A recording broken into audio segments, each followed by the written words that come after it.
This is the Darren Paltrocast with Darren Paltrowitz. Paltrocast.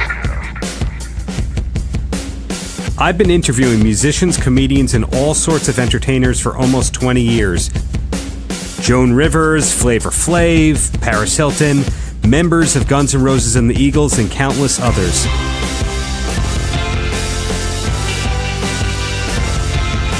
This show is about artists and why they do what they do. Paltrocast. On this edition of the Paltrocast are my interviews with musician, artist manager, and radio host Scott Waldman, founding Genesis guitarist Steve Hackett, and Big Sugar frontman Gordie Johnson. First up are highlights from my chat with Scott Waldman, who's someone I first met as a teenager growing up on Long Island, and we had a mutual friend and musician named Jeff Tobias. Now, Scott is not only the leader of the band Lido Beach, but he's also a successful artist manager and a radio host. I'll be appearing on his radio show Waldman's Words in April, which came up in our conversation about how he got to where he is today. The fact that you are a manager, a musician, a radio host. When someone says, Scott, what do you do for a living? What do you usually say? How do you like to be defined? I usually have been saying lately, and you're probably going to mock me because that's what we do, but I try to turn $1 into $3. That's what I just try to do. And I guess my biggest source of income comes from management, but hopefully one day I'll become like a Ryan Seacrest for the Jewish community. Well, those are very steep ambitions right there to be the Ryan Seacrest per se. Yeah, I mean, it's kind of like go hard or go home, right? I mean, a lot of musicians, if you want to be in a band that's bigger than Nirvana, I mean, you're fucking nuts, but you might as well be ambitious as opposed to I want to be a million hyphens and struggle all the time and be a really shitty father. I definitely don't want to do that. Well, what was the first band that you managed or consulted for? That's funny. That was quick, by the way. It was, I try not, you'll be the first ever show where I say her name. Why the hell not? So basically I was working at a law firm and I was also playing in 2 bands in Lido Beach and Greenlight Theory. And I used to teach a lot of guitar lessons, but I didn't at the time. And this girl, Sherelle, who I actually performed at her bat mitzvah, believe it or not, Boulevard of Broken Dreams with her and her friend. They sang and I played guitar. She's like, you should check out my music. And I was like, oh my God, like it's great that you do music, and especially if it's someone I taught. So she's like, yeah, I would love it if you come to a show and give me notes. And I said, well, you can't unhear what I tell you. And she's like, no, you're a New Yorker, you're no bullshit. I mean, we're in LA where it's a lot of like, hey, and it's not really sincere. So I gave her a long series of notes, thought she was good, not amazing, but definitely had some raw talent. She took those notes, and then the next show was packed. So very quickly I said, you need a manager. Do you want me to manage you? And then I'd say less than a week later, I quit. So my first client was named Relly, and it was very short term. And how long ago was that you had that first client? That was in March, I believe, of 2015, so like around spring then. And I quit the law firm in April, and I haven't had like a clock in, clock out, or a salary job ever since. I've been 100% commissioned. But, I'm very grateful that I even had that conversation with Sherelle that led me to think, oh, shoot, like I could potentially be the consigliere or do this for people. That's what I look at. A manager is pretty much the consigliere. You started off as a musician as a teenager, correct? Yeah, actually, I started guitar as a teenager. I started singing when I was really, really young. And apparently my middle school chorus teacher is me on his flyers. You told me that. So go, Mr. Mazel Tov. But basically, I had been singing and doing theater, acoustic guitars. And then I just started playing in bands. And then I played in a band called We Are Groove Animals. And then I went to the University of Michigan, and now I'm talking to you. That's the theme. I might just always revert back to now I'm talking to you. Well, what inspired you to move out to Los Angeles? I knew that, like, in music, yes, you can make it if you're from Detroit or if you're from St. Louis or wherever, but there's a higher populace of people trying to do this in cities like New York, I mean, not even Brooklyn at the time, like Manhattan, Los Angeles, and Nashville.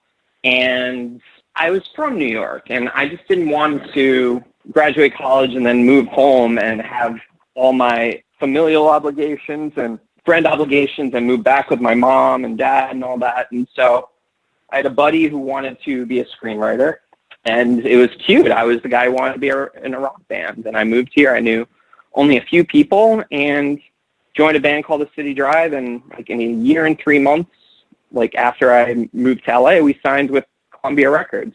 It was pretty quick, and this was like pre-social media, or Friendster was coming out. But a lot of people didn't believe me, but it fucking happened. And around the time that you moved out of Long Island was when Brand New and Taking Back Sunday and a lot of the scene of emo was happening. Did you know a lot of the people involved in that world? What's funny is the band Inside, which had, I believe, some people. I think Eddie Reyes was in the band Inside. But I always say that anytime I leave somewhere, it gets cool. Because when I was in high school, like the stuff that I really listened to on Long Island was like the ska punk stuff, like the Edna's Goldfish type stuff. And that's actually where I met Jeff Tobias at Deja One in Mineola.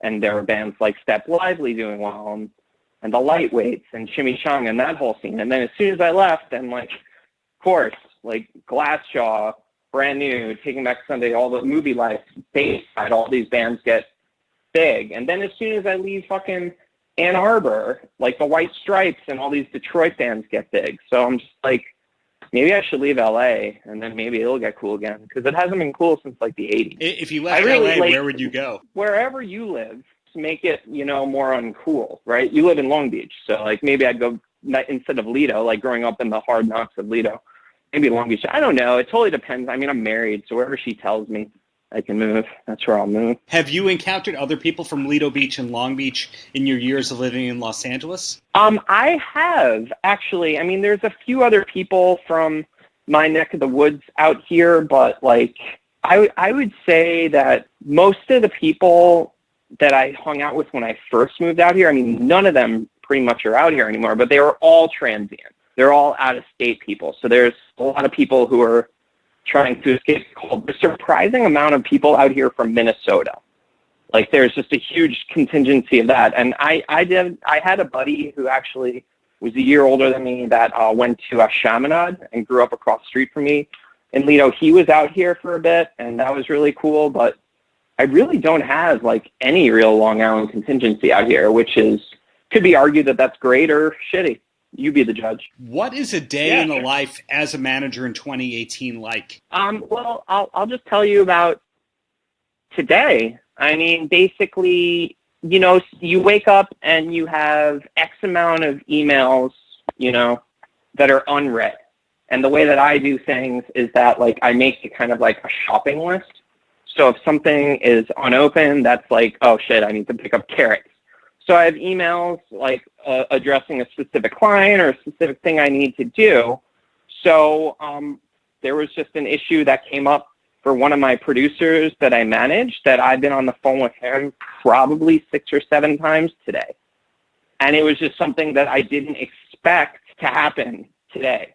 Like, I didn't even think about this thing for over a month, this specific thing. So it's just every day is completely different. And there's no, like, A to B to C. Like, you advise several people, you try to connect them with various people, but I'm not the one who's writing the songs, and I'm not the one who is, recording or what have you. So I'm just taking whatever they have and either trying to further their art or create the art. Like, if Darren wants to record a spoken word album, like, I would try to connect you with a producer that I manage who could help actualize that. So, like, every day is completely different. Yesterday, for example, Mondays are the days where I pretty much have phone calls from the early morning until noon, back to back to back. And today was good because I didn't have any real plan calls except you.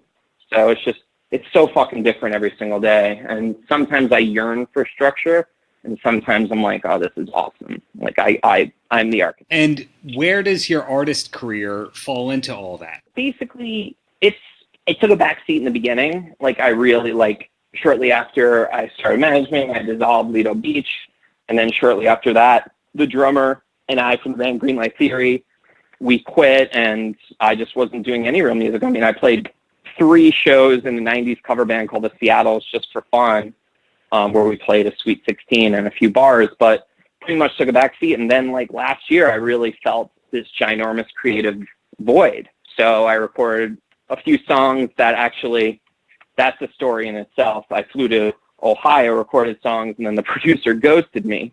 So a producer I used to manage, actually, who now we co-manage a band together that we've yet to announce, named Curtis Douglas, presented something my way, and it turned into the song You Fell Hard. And that was the first song I recorded in a really long time, and it was so fulfilling that I just recorded an acoustic version of an old song, My Oh My, put that out, and recorded 3 other songs as well. So is it a full-time gig? No. Do I want to be on the road for half a year, let alone more than half? Absolutely not. I'm 37. I get sore after one show, and I'm married.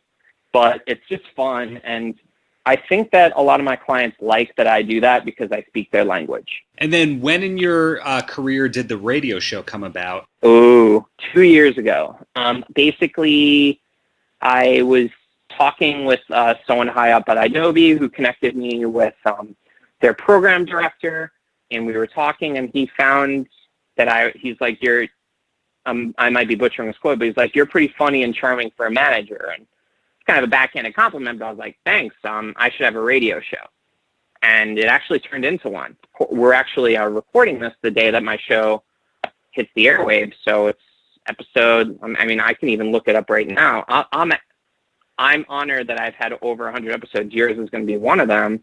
But right now, I believe we're on like episode like 105 or 106, which is pretty freaking nuts. Had you done any broadcasting before launching the show? Nope. So purely a case of the person said, hey, you're charming, you should do this, and you said, okay. I think he said it kind of in a joking way, but I actually took it seriously, and then we came up with the concept privately, and yeah, no, I'm on the website right now. 105 episodes have aired. Tonight's is 106, and actually where my assistant, Emily Burke, shout out to her, interviews me. So, yeah, and I'm already pre-recorded a whole bunch of others that have yet to hit the airwaves, and I'm booked out till around like October, November of next year. So it's pretty fucking awesome. And you just mentioned being that far ahead, yet your management in general, what you're doing changes by the minute. Yep. Your artist career, I'd imagine, is similar to the management career in that it's changing by the minute. Does that bother you that you're in so many directions at the same time? No, because I honestly, like, the radio show, I love it. I really do. But it's, like, aside from promoting it like a few days a week and booking talent, which really doesn't take too long because a lot of people really want to be on the show, it's only, like, a small commitment a week. Like, I get the studio for about an hour and a half on Wednesdays, and my prep for the interview, I really try to make it organic, kind of like this, where it's off the cuff. Yes, I have a basic framework for who the person is, so it's not completely blind, but I like to make it feel like conversation. So it's only a few hours a week. It does not interfere with my own personal music, which doesn't take much at all. I say management is by far my biggest time constrainer, if that's a word. Time constrainer. The new Super Drag EP. Sure. Well, I didn't constrainer out, down at home, and bring me down. Time constrainer. Okay, anyway. That was a live one. That was a Cynical. Yeah, well, yep, you got it. Track 5. So where do you see things going in terms of labels? Do you see more artists just putting out their stuff through TuneCore in the future? I mean, right now, TuneCore and DistroKid, it's so easy for someone to put something out. I mean, me and you could start a project right now and put it out, and it'll be on the internet with just as many quote-unquote opportunities as the others. I'd say that the labels are still good for a while because a lot of them, believe it or not, have, like, niche followings, like especially like in the indie world, like if you're associated with like something like an Epitaph or Rise or Fearless or Hopeless or Equal Vision or Pure Noise, like you have a built-in fan base, much like, you know, in the 90s back with Epitaph and like Fat Records, like, or Fueled by Ramen and Drive Through in the 2000s. But I mean, the playing field is level, and the major labels have the resources to get you on some of the bigger playlists or some radio stations and what have you and have money to record. But it's a lot easier now for an upstart artist to make it because, you know, back in the day, like when we were listening to music, it would have cost tens or hundreds of thousands of dollars to record, and now anyone can do it. So how's this interview going for you? That's the most important thing. You interview a lot of people. I just want to be so charming, I change your life. Well, for them today, I would say you're number one on the charmometer right now. Charmometer? Yeah, it's a thermometer for charm. No, I love it. I would love to hang one, but you can't use that in the bottom region. You have to put it through the mouth. No comment. So the bottom line is you're doing what you want to do. You're doing it well. I'm trying to. Is that the narrative here? Yeah, I mean, right now we'll see if I could do this forever because I want to be a father, I want to raise a family, and I have to figure out how to navigate that. Right now, since I work from home, I'm doggy daycare, so I also take care of the dog when I'm home. Yeah, I mean, I'm an artist manager / radio host / musician / super fan of the interim intern. Any last words for the kids? Yeah, you make your own last words. So whatever legacy you want to leave in the world, it's completely up to you. Be careful what you post on social media. Luckily, Darren and I are too old to really have that problem. But just, there's so many avenues for you to do whatever you want in life. And you have so much information at your fingertips with the internet. Really, really own something, have accountability, and bust your tuchus. Next up is my chat with Steve Hackett, who helped found Genesis and has been a successful solo artist ever since. His new album, a follow-up to 2017's The Night Siren, is titled At the Edge of Light, and it'll be out on January 25th. This is my second time interviewing Steve, who is a very pleasant human being, to say the least. So the new album is At the Edge of Light, and it's, I believe, 1.5 years since you put out The Night Siren. Have you always been this prolific? Well, you know, I think that Roger says that I'm slow, but I think that I don't know anyone who's producing solo albums, you know, quite as quickly as this, you know, in terms of the ambitious scale of it and the amount of people that we have involved. It takes some organizing to get people from all over the world on a record, and I don't think I'm the slowest, but hey, maybe I'm not the quickest. I don't know. To me, I think it's actually very fast these days to have an album out within 1.5 years. Was any of the album written, you know, when you were doing the sessions for The Night Siren? Well, I don't believe they were. No, I tend to write each album as it goes along. And what I do is jot down ideas in books, particularly when traveling. So I work with a pen and paper a lot of the time, and that helps me. But things come out of conversations, and it comes out of travel, and ideas come along when I least expect it, and usually at the most inconvenient times. So, you know, like when you're in the shower, not so easy, but like this morning, I wrote down a bass line that just came to me in the shower. No one's invented the waterproof pen. What I really need is a recording a studio in the shower. I think that would be just ideal. Well, in the case of Prince, I believe he had it set up so that every room in his house was recording at every single moment of the day. Really? Yeah, that sounds like, you know, the White House, really, isn't it? Or maybe before Nixon. I don't know. Funny that, isn't it? Yeah. Good idea, I think. Good idea. Yeah, get yourself wired up, you know, the whole time. Yeah. But you yourself did record this new album in your home studio, correct? That's right. Yeah. Although some people sent performances, mainly the drummers sent stuff in. I think everyone else I worked with face to face. So, do you demo songs before you record them for your album? Well, you know, I remember reading something years ago. Somebody was talking about an updatable demo. And that was harder during the analog years, but ever since we've had the digital domain, and we use a mixture of both, by the way, it's meant that you can do an updatable demo. So however it starts out, it's going to go through changes by the time we've finished, unless, of course, you've done something in one day. And I've done a few tracks that I've used in my time that have been done in one day. Sometimes written and recorded in one day. It's not very, very often, but it's lovely when you get that hole in one. A lot of artists don't look at a song as being done on an album. For example, they're going to tour it for the next few years and the song's going to keep evolving. Do you see the song as done when it's on the album? Well, I think there are certain things. How does a song evolve? I might change a solo or two. I might change the length of it. I think that's how something that's written can change. Obviously, yes, you can rewrite. I was doing that back in the days of Spectral Mornings, back in 1979. In other words, recording a version of Tiger Moth, which was on that album, which was a vocal tune, had various moments and developed in a kind of proggy sort of way. But then when we did it live, we took it right down to an instrumental and still used wide dynamics. So although I called it Tiger Moth, it was very much a variation on that tune. So much so that you say, well, this is an entirely different song, arguably. Yeah. Interesting. So another thing that I find very interesting about you is that you have a career that's really, really long, and it's got different phases in it. In terms of people first knew you from Genesis, then you became a solo artist, and then along the way you had GTR, and then you became a solo artist again, from what I can tell.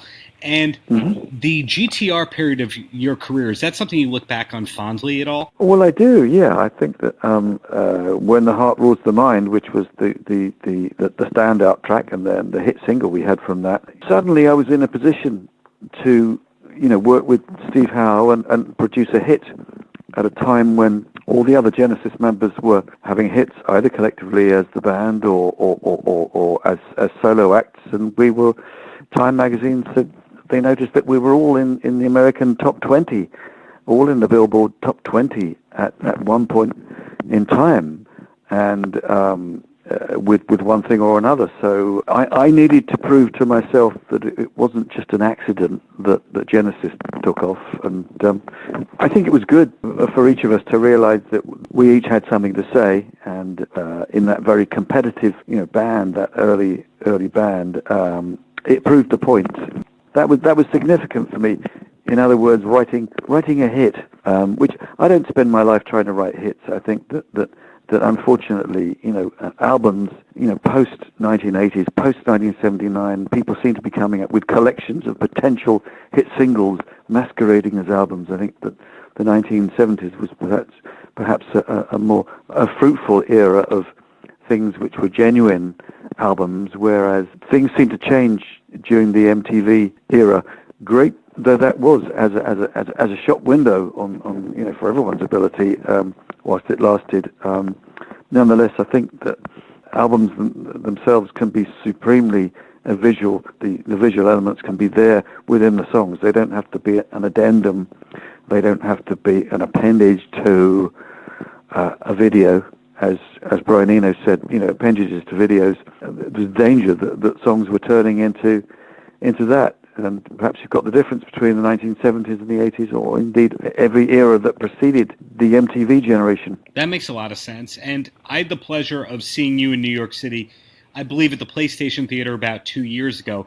And it amazed me how your audience doesn't take out their phones. They're entirely focused on the music. Did you ever notice that?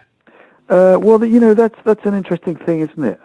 It was great. We did that, and we did that a couple of times. And I remember meeting Bruce Willis at one of those gigs, and that was fab. To have the respect of the audience is great. But I'm still entertaining.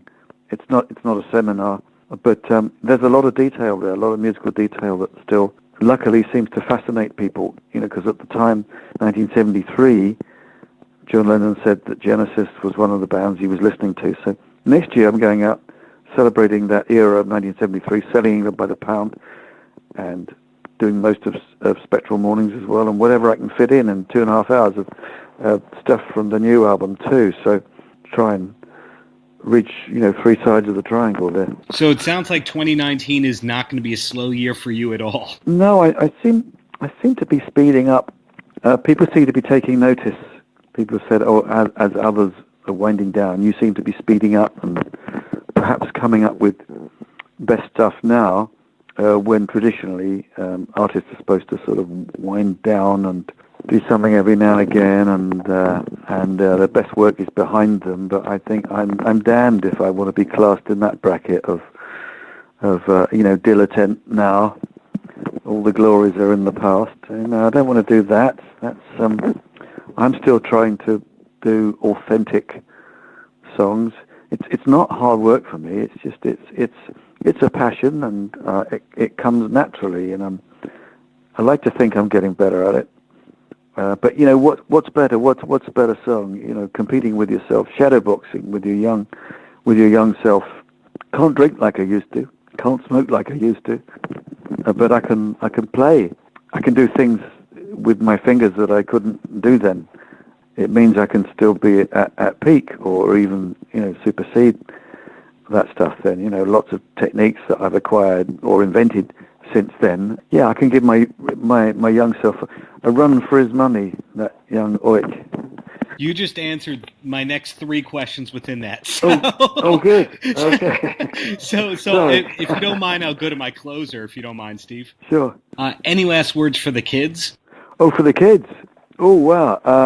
I would say for kids who are aspiring to play or form bands, don't be put off by the naysayers. Don't let anyone tell you that you can't do it.